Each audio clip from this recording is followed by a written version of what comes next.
Thanks for joining us for another episode of Digitally Diverse, the podcast where we do a deep dive into the movers and shakers in the tech and design industry.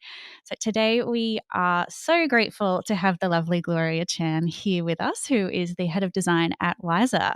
Thank you so much for joining us, Gloria. Oh, thank you so much for having me. You're welcome. Well, I guess for those of you, for those of our listeners that are unfamiliar with yourself, can you give us an overview of who you are and your career to date and what you're up to? Yeah, sure, I'd love to. So I started out studying design visual communications at uni. I always knew I wanted to be a designer. I just loved drawing and loved creating visuals. And so I interned in a design agency that specialized in newspaper design and editorial design. And that was really great. I got to work on New Zealand Weekend Herald. So when newspapers were actually a physical thing, working on the redesign of HBR magazine, which as an intern was just an amazing project to be a part of.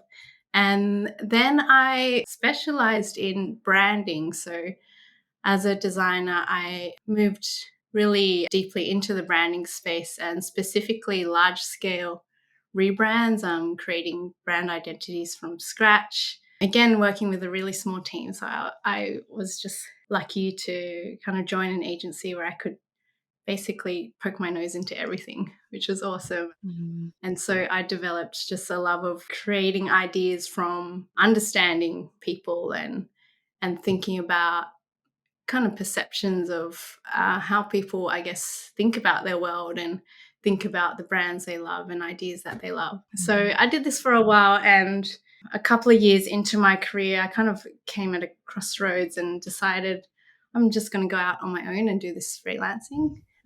So I did that while still in Sydney for a few months. And then my boyfriend at the time, who's now my husband, we thought, let's move overseas. And so we decided to go to the UK and had nothing planned and kind of went over there and freelanced in branding. And I found myself moving into the innovation space and consultancy. And so from there, that's where I started to manage teams that were mixed kind of designers, brand designers, experienced designers, UI, UX. Mm-hmm. And that really was just a fun place to be in and kind of evolved into the role that I'm in now. As head of Yeah, design at Wisr. love that. And yeah, I think your sounds like your journey was kind of a little bit similar to a lot of people that we've had on the podcast before, in that you started in what some would say would be like quite a traditional design space, like branding and going into consultancy. And then from there, realizing there's this whole different UX, UI world out there. Was there a particular catalyst for you, like getting bit by that bug? I think, to be honest, when I first started out in my career, UX didn't exist. The Mhm. options that were presented at the time, as a visual communications graduate, I think editorial design roles were like the dream job. So I was Mhm. very lucky that I had that experience. But the next best thing was branding. But I think brand UX, even, kind of editorial publishing design, I think it is all really about understanding the user, understanding Mhm. how someone experiences the information you're conveying to them, understands the ideas you're trying to convey in the brand or the feeling of a company. So Mhm. I would say UX is a very modern idea in the design world, but I think we've been doing it throughout all the various industries. So it sort of felt like a natural Yeah. evolution when I moved formally into it. Yeah, no, that's a really interesting take, and I've never thought of it like that before, that, the like, you as a branding designer are almost crafting that user experience with the brand, where now you've kind of, like, moved into more of, like, okay, it's like a product user experience. It's like Yeah. just a different light. Yeah, no, that's really cool. And I'd love to hear a little bit more about Wisr and what you're doing there. Can you fill us in about what you're up to? Yeah, definitely. Wisr is a fintech, and we're based in Sydney at the Rocks, beautiful Rocks.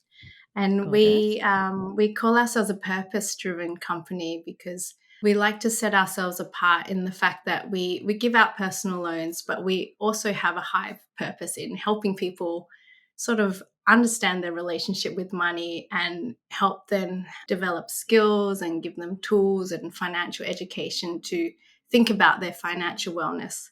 So not only, Mhm. in the present when they get a loan out with us, but how are they taking steps to improve their relationship with money? So I'm really Mhm. lucky that I have a small team of designers and we work with all parts of the business. We have a few products that we work on, but we work in a really collaborative, cross functional, different teams across the organization. It's a great culture because I think everyone has that kind of higher purpose of financial wellness in mind.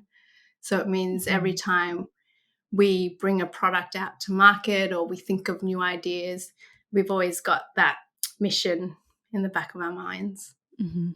Oh, that's great, and it's really refreshing to hear that, I feel like a lot of fintechs in particular, they love to, talk the talk about how they're very purpose-led and values-driven, but it sounds like Wisr are, actually walking the walk as well. So what kind of projects, and I know you probably can't go into specifics, but what kind of, like, problems are you guys facing at the moment? Is there anything in particular that you can share with us? Yeah, I mean, I guess the problem space of financial wellness in itself is just it's like a wicked Mm. problem, right? It's so complex. Yeah. It's universal. It's pervasive throughout all aspects of people's lives. Money is there constantly, whether you're thinking about it consciously or not. I think the main purpose of Wiser is really to attack that problem from multiple perspectives. Mhm. And so, specifically, my role as head of design is thinking about how do we create experiences that help people in the short term. And that may be as simple as how do we create a really good loan application form that is easy to understand and someone can get through and complete and know that at the end of their form, they're going to get a decision about whether they get money or not, to as Mhm. big as what is the next solution or idea we can give to Australians to help them think more about the psychology of their money. So Mhm. my role tends to be quite broad in thinking about aspects of, very detailed usability as well as kind of blue sky thinking as well. Yeah, that, like, mix of strategy and, like, really broad design thinking, and then, yeah, Yeah. are you still on the tools day to day? Sometimes, depends what week you ask me. Less and Yeah. less so because, to be honest, my team's so good, I don't wanna get in their way. Mhm. We collaborate You're quite a kind of a lot. good leader. Yeah, I mean, I am on the tools in that. I mean, literally this morning I was on Figma, but Mhm. I'd say I'm probably more in tools such as Miro and thinking about how do we how do we pull a story together or what's actually the idea and the strategy behind what we're doing. Mm. Because yeah, in terms of delivering dev ready designs, my team are 200 times better than me at doing that. I know it's kind of a good leader that you know where other people's strengths are and to to give them the tools to do what they do best. You mentioned before that you did a degree in visual communication and design. Was there a particular reason why you went down that path? Can you talk us through what your higher education experience was like? Yeah, sure. I this is probably not a great story to tell. I actually, at the time, had a really nice boyfriend. We were deciding what we were going to study after high school. Mhm. I was thinking about nursing and design. He kind of pushed me towards visual communications, and I'm really grateful that he did. I ended up actually choosing Viscom in combination with international studies, which Cool. I got to take a year overseas, and that was essentially the reason why I did that combination degree. So Mhm. in high school, I had learned a lot of German, and I had really good family in Germany that I had become really close to. So international Mm. studies basically let me spend a year overseas in Germany in a city called Potsdam, which is like half hour from Berlin. And so I thought, yep, Cool. I'm going to do this double degree so I can do that. But visual communications for me was just an amazing degree. I think it was just so inspiring to be around people who were like-minded. And at the time, I didn't think they were like-minded.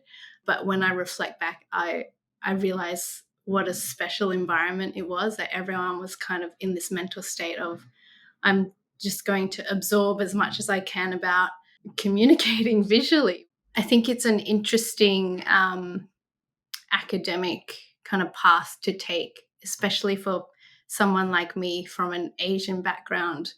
And I just loved sort of being in that environment where other people are like, yeah, this is actually a profession that I can do. And I don't have to be a doctor or a lawyer. And it's just as prestigious.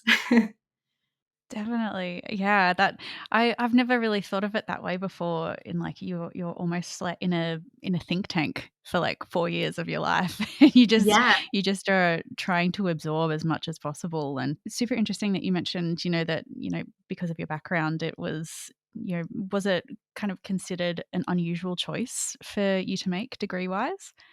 I think definitely it was an unusual choice for, I wouldn't say for my immediate family, but I guess people who we knew around us, other families, other people my age from Mhm. Asian backgrounds. My parents have always been pretty open to whatever I wanted to do. And so I was very lucky in that sense. But Mhm. yeah, I just felt really lucky that that was a degree that I could choose. And yeah, I had the chance to study with a bunch of people who as passionate about being creative as I was, and I got to, Mhm. learn German as a language and spend a year overseas. Yeah, how was that? Were you studying design in Germany, or was it more of a, like, arts couple of semesters? What was that like? Yeah, it was more an arts couple of semesters, so essentially I could study any topic that I wanted as long as the course was delivered in German. So Mhm. I I took on things like philosophy, German literature. Oh, so you, like, went in the deep end. Well, let's pick the hardest Yeah. things that we can in another language. It was just such a great experience because I studied at UTS, and we just had a really great international studies coordinator. And she was like, look, this year is not about your grades. This is just about being open to learning, experiencing new cultures. So you can study whatever you want. I just want you to build relationships and have a good time. And that is the exact mentality I went over with. And I am Mhm. so thankful for that course coordinator, and thankful that that was a degree that I could take part in, because it was like one of the best decisions of my life, I think. I love that, and so many people who have, like, traveled and, like, studied abroad, they always say, like, it was really hard, but it was the best decision I've ever made. So, yeah, that's great to hear that, that that's, like, one of the most forming times of your life, it seems. Yeah. Is potentially studying abroad or doing a tertiary degree in design, is that something that you'd recommend to, like, potential students or people wanting to get into design? Yeah, definitely. I think if you get the chance to travel, if you get the chance to study overseas, 100% you should take it, because the world is just so much bigger than what we know in our immediate sphere. Right. So any Mhm. opportunity to expand your knowledge, to meet new people, to discover new perspectives, I think is a great opportunity. So I would definitely do it again. For people starting out in design, I think a tertiary degree is really awesome, but I am not a purist in that I think you need to have a degree to be a designer. I think a lot of designers intuitive and sensory people, and I know a lot of great designers who didn't study design and who now, work in the space, Mhm. and their skills are just as great. Tertiary degrees are great in, I think, having the formal kind of theory and knowledge and context of design history, and Mhm. I found that really valuable.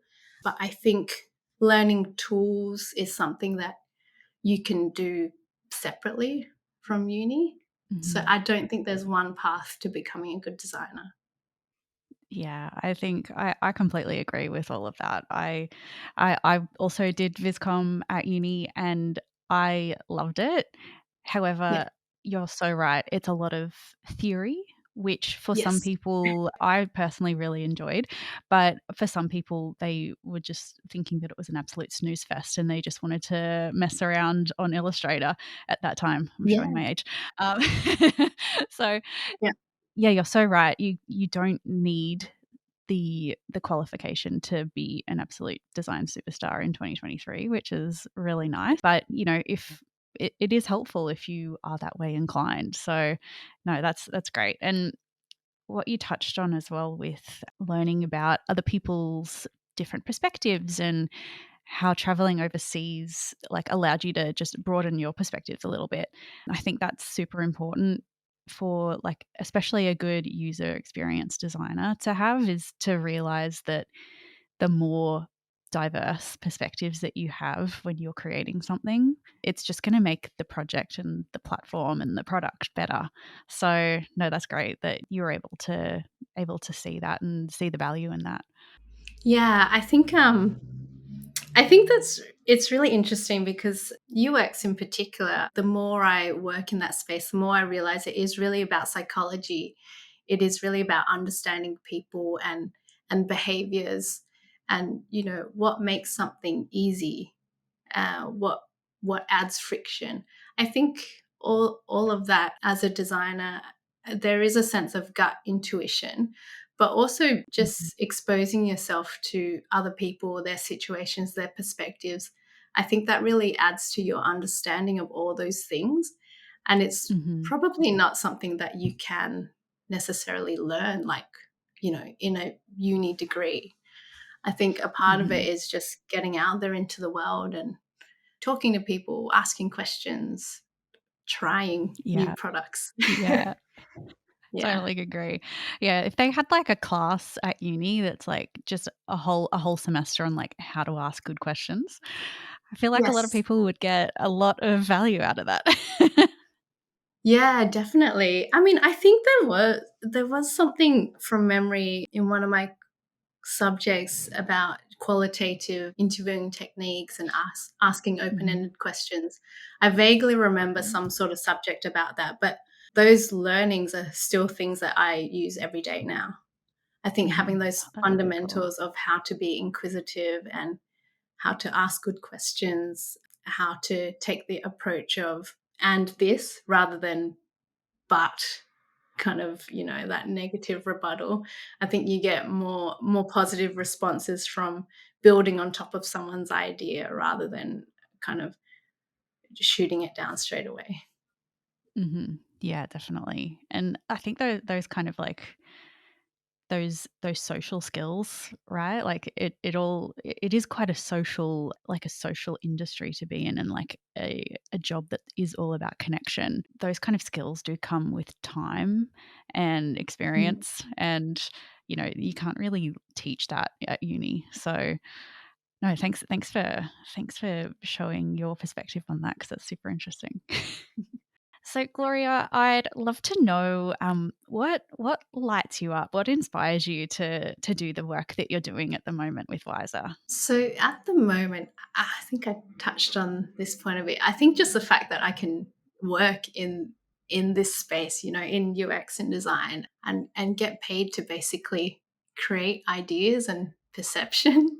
I think that Mhm. that is always like the motivation for me. I just feel really lucky that this is a viable career that I've had for so long. The other thing is just also the people I work with. I think you mentioned design is a collaborative sport or something along those lines, and definitely that is on a day-to-day basis one of the most motivating things that keep me going, just talking to my colleagues, even talking to people outside of work. Most people don't think about it as a universal topic, but I think it is. I think when people talk about brands they like or products they they like, they are inadvertently talking about design.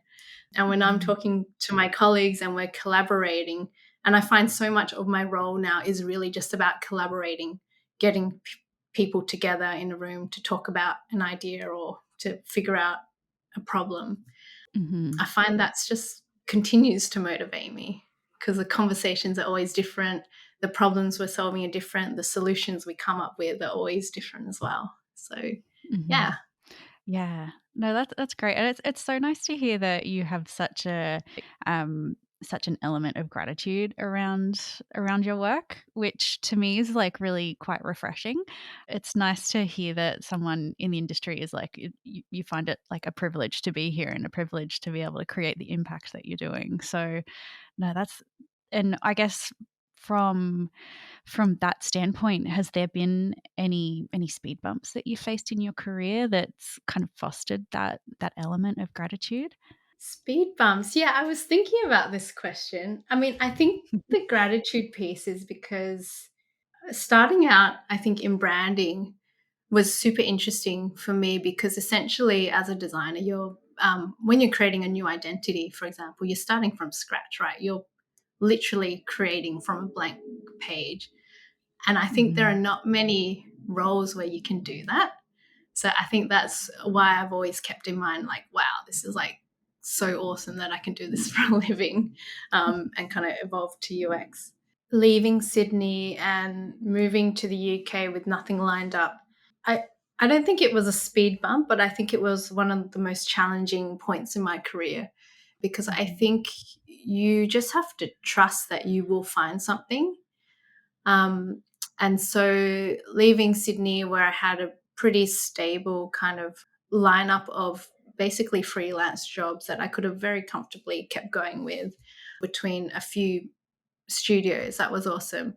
I just knew that I wanted to experience more and kind of work in a different market. And so the UK is obviously a really huge like design market. So I thought that was the best place to go. And I Mhm. really had to trust that it would be okay. So I kind of went over not knowing who the best agencies were, took my time to research that, and then just made up a hit list. Like, these are all the agencies that I love based off the blogs I was reading, the work that I'd seen.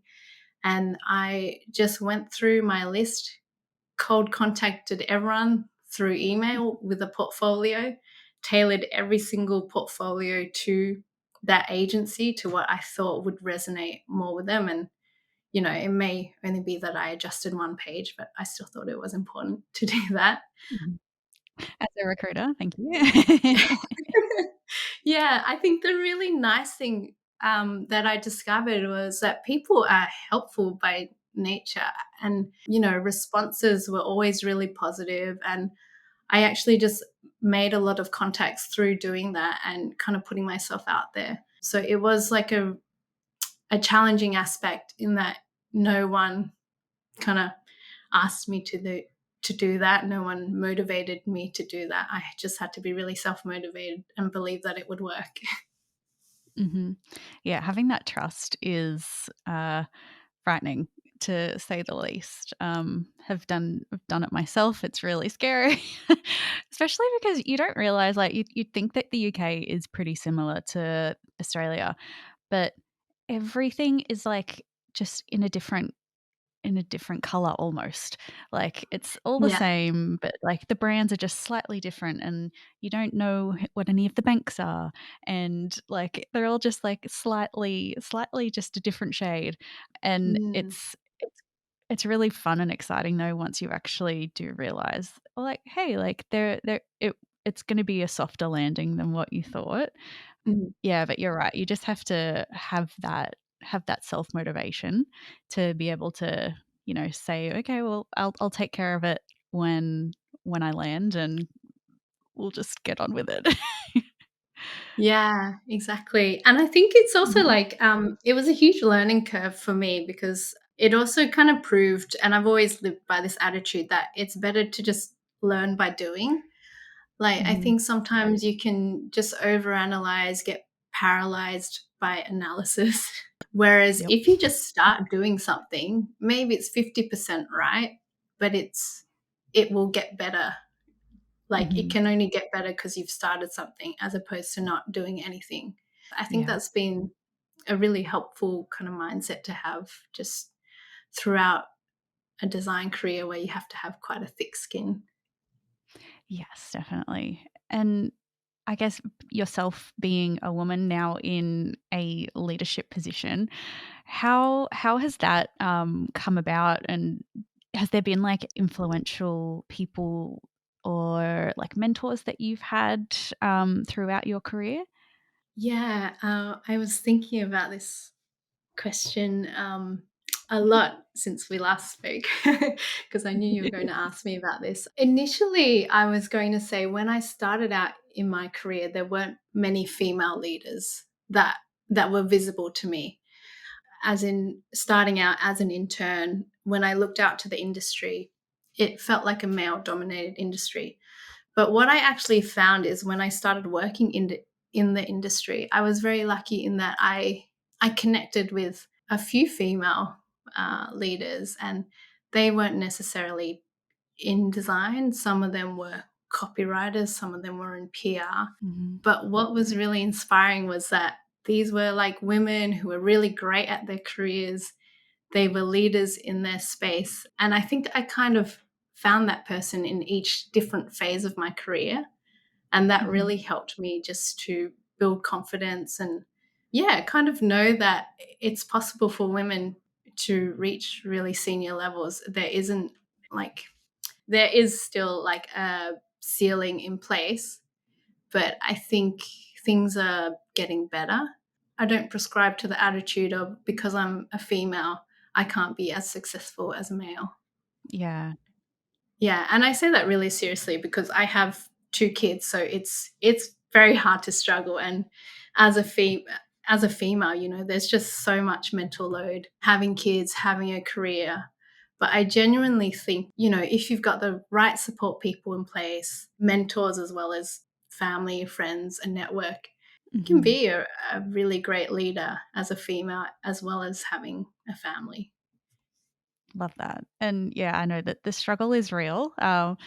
And I I really love the fact that getting into the industry now, I think last time I checked, I can look at a bit of the background on LinkedIn, and based on Mm. LinkedIn, the graduates of design degrees and boot camps and design education places at the moment, it's actually 51% Oh, female to wow. 49% male. So we're you know, the design industry as a whole is doing really well Yeah. with that with that ratio. However, once you do get into like those more leadership positions, it starts to skew a little bit more towards males. So I'm really, really interested to see what that is going to look like in the next, 10, 15 years once, the graduates of 2023 are moving up Yeah. into those leadership positions, what that ratio is actually really going to look like. So, yeah, and you're so right. Like the more representation that we have in the industry for just people in general kicking butt, the better. So, yeah, I Yeah. think it's so true. Like if you have those the good companies that really take that seriously are going to be the places that foster these really great leaders. So yeah, sounds like Wisr are doing a good job so far. Yeah, and I also found in my career, like when I reflect back, I think in each of my roles, I had a really strong female mentor who took a chance on Mhm. me. Yeah. In some cases, I had a strong female and strong male mentor who took a chance on me. And it's, I guess the reflection is that, starting out in your design career or whatever career you're going in, the main goal should be to build relationships, to build really good Mhm. relationships with each individual you meet, because that's Mhm. how you learn and how you find those connections. And probably a lot of the people who were my mentors maybe don't even realize that they were my mentors. but we had a Yeah, it's great not it shouldn't be like a formal thing, right? Like, yeah, you can exactly. yeah, you it can look like just eavesdropping to them, like, how they speak to a certain person on the phone, be like, "Oh, okay, I'm Yeah, gonna pick that up and I'm gonna exactly. implement that." Or, like, just seeing how they tackle a certain problem or, it's these little, like, micro pickups that it's Mhm. not as if you have to have a formal one-on-one sit-down mentor-mentee lunch every month. Like, it can just Yeah. be like that day-to-day interactions that build up those relationships. Yeah, exactly. And Mhm. if you Mhm. have a relationship with that one person, they may bring you in on a project that they wouldn't have thought of otherwise. Or, Yeah. for example, in the UK, when when I moved eventually from freelancing to a permanent role in an innovation company, that was just because I had gotten to know the female director at the time, and she took a chance on me. And I think that Mhm. was just based off us talking as humans, me being really clear on what I was looking for. And at the time, I said, I want to go permanent somewhere, but I want flexibility because I'm in London. I still want to travel, but I have all these Mhm. ambitions in my career. And we just had a really real conversation and connected. And that was, yeah, that was kind of the reason that I was able to do that role because of that individual and us making that connection. Mhm. Yeah. Utilize that network, everyone. So, Gloria, what takes up your spare time? Is there anything that you do outside of work that you feel like really helps your productivity? I don't know if it helps my productivity, but my kids take up my spare time. I've got a 5-year old and a 3-year old, both girls. Mhm. So actually, you know what? It probably they do help with my productivity because they kind of give a real reason to stop work, right? Like Mhm.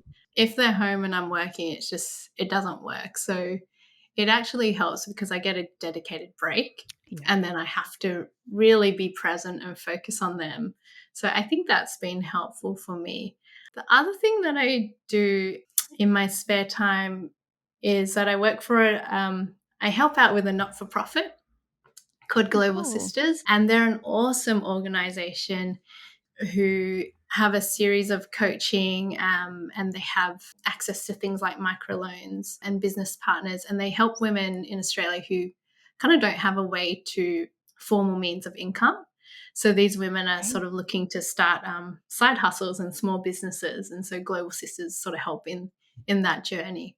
So I help out with that as an SME in product design. And I find that actually really helps with my productivity because again it's kind of like a distinction between you know my work everyday work and then something on the side, and so it's like a nice little mental refresh. Yeah. No, that's so cool. And I've never heard of Global Sisters before. I'd love if you could, like, give us a bit of a spiel on what you do there. Yeah. So at the moment, I'm working on a specific project with them. We're trying to evolve the experience for sisters, so the women who we're supporting, evolving their digital experience to how they access coaching, how they find the tools and resources that they need. So we're working on. I'm not going to say too much, but we're working on a product that's going to help them do that. Amazing. Yeah, it's just really great that it's Global Sisters, the core team are predominantly female, so it's nice to just be around really strong, smart women. And we also obviously work with a bunch of other smart men as well, and it's a really inspiring organization and really inspiring to hear when women pitch their business ideas, just to see the confidence that they have to you know stick their neck out and be like, here's an idea I have, here's how I think it could work, and these are my next steps. It's just so powerful to see women kind of taking control of their lives in such a positive way.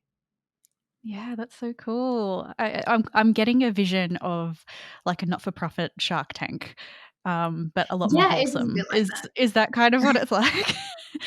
yeah. A lot of what Global Sisters do is also about helping women build the confidence, may have been working with a side hustle for a while and, are looking to scale it and need support. Other women realize that they can't get a regular job, but they have all these skills.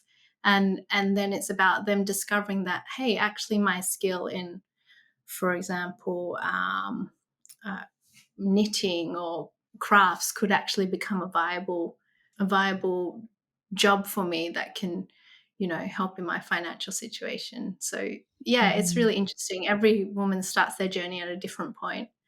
Um, Mhm. yeah, Oh, that's so cool. Well, that's awesome that you're able to get involved with that. And yeah, I mean, quick side note, feel free to cut this out, Jasper, but if you could like send us any links or anything that we can like highlight yeah, on the bio for this episode, yeah, I'm sure that the listeners would love to hear more about it. But yeah. no, that's great. And I guess with you being so lovely to join us on this podcast, is there any podcast that you like to listen to, or like any media that you like to consume? What's your go-to? I was trying to think of like a really smart podcast to mention. I There is actually one design podcast that I quite like that I've started listening to recently, which is Creativity Sucks, which is chaired by the editor of Creative Review magazine. So they're Cool, based okay. out in the UK. She just has really interesting conversations with a lot of the leaders in the design industry, all sorts of different topics. Things like, does sex still sell? Why are digital products hard? So that's Mhm. kind of like a design specific podcast that I thought was interesting. But otherwise, Cool. I just, like everyone else, sometimes at the end of the day, I feel a bit brain dead. So I go to Netflix and just watch terrible shows. Preaching to the converted. I Yeah. watched recently like the last installment of Jurassic Park. I didn't even realize they had made a last installment, and like all the old characters from the very first version came in with the new characters like Oh, Chris yeah, Pratt. yeah. Yeah. Mhm. And it's all like a But big to be honest, I reunion. kind of fall asleep through movies now. Hey, if you're a mum of 2 kids 5 and under, then that is totally fine. You take all the naps that you can get. That's totally Yeah. Yeah. totally fair. Oh my gosh. No, thank you for that. And I mean, I like to end the podcast with the question of, if you could give your younger self some career advice, what would that be? The one thing that I think I would tell my younger self is just to really enjoy the moment, whatever moment you're in. I think maybe, I don't know if it's this generation or it's probably universal. I think young people are always thinking about the next thing. What's my next move? What's the next best thing I'm going to do? What's my future look like? But I think sometimes you just got to stop and be like, wow, this is currently what I'm doing. I'm creating this awesome product, or I'm defining the tone of voice for this new brand. Sometimes it's good just to take stock of where you are and be like, this is pretty awesome. So, my Mhm. advice to my younger self is like, don't worry too much about what the next career step is, but just really take in what you're doing now, because chances are it's probably something you're not going to do again in the specifics of that experience. So just enjoy it. Mhm. I love that. Thank you so, so much. Yeah, thank you so No much for coming worries. on. I've learnt so, so much, and yeah, I think you're doing some really incredible things. It's really great to hear about your journey and how you got to where you're at. So, thank you so much for joining us. Thank you. I really appreciate it.